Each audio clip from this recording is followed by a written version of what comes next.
आज 26 जानेवारी 2025 च्या ध्वजारोहणाचे प्रमुख अतिथी संस्थेचे चेअरमन रावसाहेब पाटील म्हस्के उर्फ भाऊ, जनरल बॉडी सदस्य रयत शिक्षण संस्था सातारा, त्याचबरोबर संस्थेचे विश्वस्त नामदेव काका आबा, संस्थेचे सेक्रेटरी अण्णासाहेबजी म्हस्के उर्फ तात्या, राजू भाऊ, कार्यकारिणी सदस्य सुधीरजी म्हस्के पाटील, त्याचबरोबर उंडे साहेब, रावसाहेबजी भालेराव, भागवतराव कडू पाटील, चंदूलाल भाई तांबोळी, अरगडे साहेब, भोकनळ काका, बापूसाहेबजी बेंद्रे, राजेंद्र पाटील घोगरे, श्रीकांतजी मापारी, DM चौधरी साहेब, प्रकाशजी आवारे, रामभाऊजी बनसोडे, थॉमसजी बनसोडे, पत्रकार बंधू, पालक, शिक्षक, प्राचार्य बंधू भगिनी,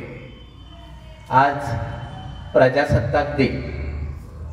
मी बोलणार नव्हतो, परंतु गेटमध्ये काका आले आणि काका बोलता बोलता जे काही सांगत होते त्याच्यामध्ये त्यांनी एक वाक्य सांगितलं, सर 15 ऑगस्ट आणि 26 जानेवारी यातला फरक मी एका व्यक्तीला विचारला, त्यांना तो काही सांगता आला नाही. आणि मग मलाही वाटलं की आपण ह्या दोहोतला जर फरक सांगितला तर निश्चित 15 ऑगस्ट हे काय आहे आणि 26 जानेवारी हे काय आहे. म्हणजे 15 ऑगस्टला जे स्वातंत्र्य मिळालं ते 26 जानेवारीला मिळालं का, किंवा दोन सण आपण का साजरे करतो, त्यातला फरक सांगावा वाटला म्हणून मी आपल्या समोर उभा आहे. 15 ऑगस्टला देशाला स्वातंत्र्य मिळालं. स्वातंत्र्य मिळाल्यानंतर स्वातंत्र्यापूर्वी आपला देश इंग्रजांच्या राजवटीमध्ये होता, इंग्रजांच्या कायद्याने चालत होता. स्वातंत्र्य मिळालं, मग देश चालवायचा पूर्वीच्याच कायद्याने जर चालवायचा असेल तर स्वातंत्र्य मिळूनही फायदा काय.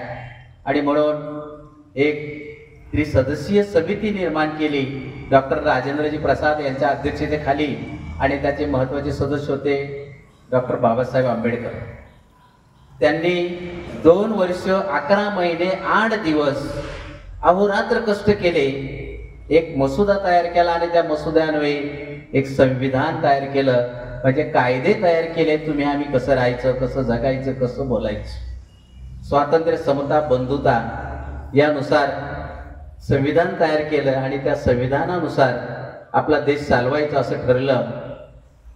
त्यावेळेस 1949 साली पंडित जवाहरलाल नेहरू यांच्या अध्यक्षतेखाली लाहोर येथे राष्ट्रीय काँग्रेसचं अधिवेशन भरलं होतं. पंडित जवाहरलाल नेहरूंनी सांगितलं त्यावेळेस की आज बरोबर, म्हणजे आज नंतर येणारा 4था रविवार जो आहे त्या 4थ्या रविवारी देशामध्ये सगळीकडे आपला तिरंगा ध्वज फडकवला जाईल असं सांगितलं. आणि तो दिवस होता 4था रविवारचा, तारीख होती 26 जानेवारी 1950. आणि मग 1950 पासून आपण हे संविधान लागू केलं, ध्वज फडकवला आणि जाहीर केलं की आजपासून या संविधानानुसार आपला देश चालवला जाईल. हा 2 तारखेतला 15 ऑगस्ट 1947 आणि 26 जानेवारी 1950 या 2 दिवसातला फरक. आणि मग ज्या वेळेस एक देश चालवायला सुरुवात केली, म्हणजे कसं चालवायचा, कोणी चालवायचं, जरी संविधान तयार केलं आणि म्हणून त्याला नाव दिलेलं आहे प्रजासत्ताक दिन. प्रजासत्ताक आणि प्रजेने प्रजासाठी चालवलेले किंवा लोकांनी लोकांसाठी चालवलेले राज्य म्हणजे लोकशाही होय. आणि म्हणून याला प्रजासत्ताक दिन असं म्हटलं जातं. विनाकारण कुणीतरी एकत्र यावं, कुणीतरी भाषणं करावी, घरी जावं, हा त्याचा मतितार्थ नाहीये. आणि मग ज्यांनी हे संविधान तयार केलं त्यांचं वारंवार नाव घेतलं जातं, ते डॉक्टर बाबासाहेब आंबेडकर. काहींना ते समजतच नाही ना, त्यांचं नावच काय घेतलं जातं, वारंवार त्यांचा उल्लेख का केला जातो.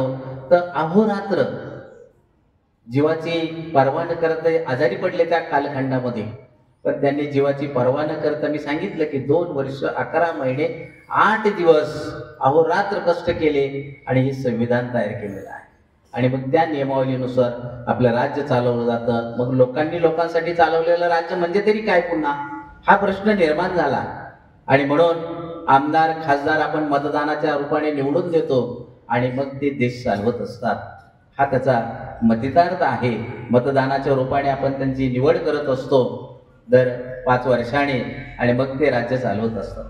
आणि म्हणून पुन्हा एक वार या देशासाठी स्वातंत्र्य मिळवून ज्यांनी ज्यांनी दिलेलं आहे त्यांना, ते संविधान ज्यांनी ज्यांनी त्रिसदस्यीय समिती होती त्यांनी तयार केलेलं आहे त्यांना मानाचा मुजरा करतो आणि या ठिकाणी थांबतो.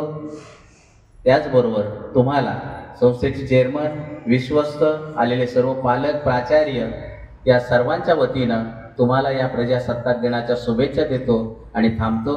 धन्यवाद.